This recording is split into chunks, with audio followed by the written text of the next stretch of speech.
Starbucks pays a coffee farmer for a pound of coffee beans. Wouldn't you rather be paying the farmers for your coffee? Starbucks is the company we either love to hate or hate to love. It seems like there's one on every corner just waiting to serve up our daily dose of caffeine. Its familiarity leaves us comfortable with its products and policies. But today, I hope to challenge that comfort and let you see Starbucks in a new light. I have been a coffee drinker for several years now. I like my coffee to be tasty, healthy, and economical. I also have a certain ethical standard for the companies that I support. When I found out about Starbucks' exploitation of coffee farmers and the use of the potentially harmful bovine growth hormone, I decided to do more research on the subject, and I believe that I'm sufficiently informed to tell you about it today. Starbucks continues to exploit coffee farmers around the world by forcing prices down to as low as 30 cents a pound.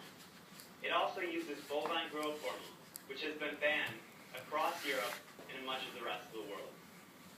I believe that we should boycott Starbucks for its implementation of these poor policies that affect us and people around the world. In my speech, I will first tell you about the Fair Trade Initiative, what it is, and what Starbucks is doing to promote it or not promote it.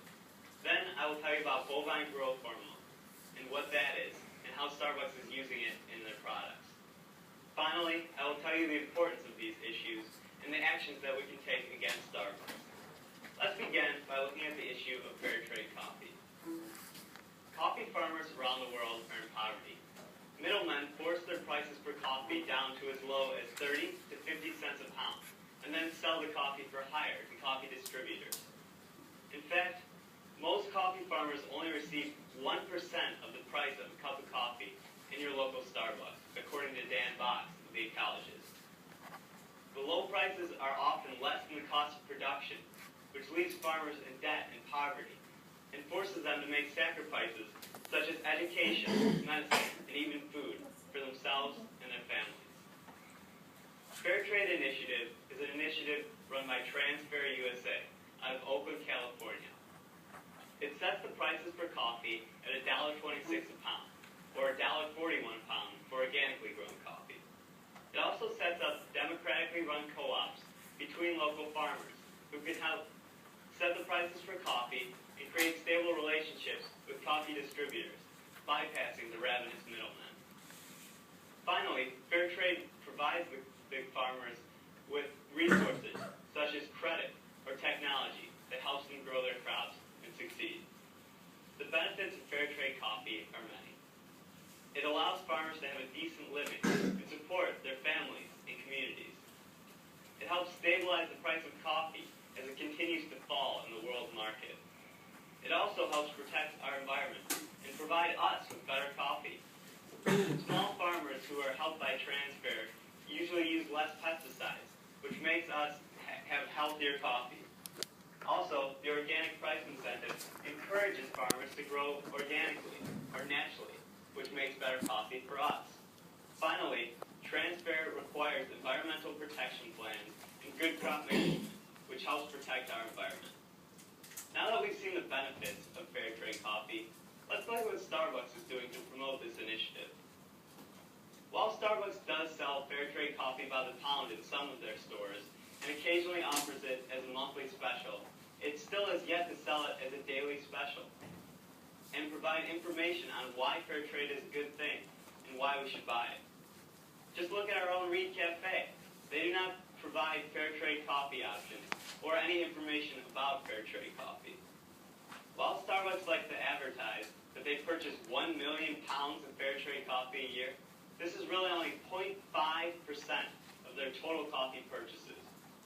When they do offer fair trade coffee, we have to pay more for it. Fair trade coffee is typically sold at $11.45 a pound. This is a 90% markup. Why should we have to pay more to do the right thing? We should support Starbucks because they're doing the right thing, which they're not.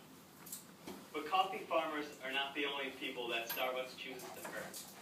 Starbucks uses milk products that contain bovine growth hormone, which is used to improve milk production from cows.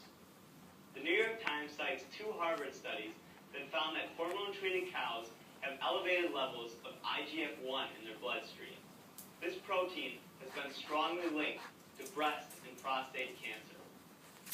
While the researchers say that consuming these products may not necessarily lead to cancer, they believe that more research needs to be done.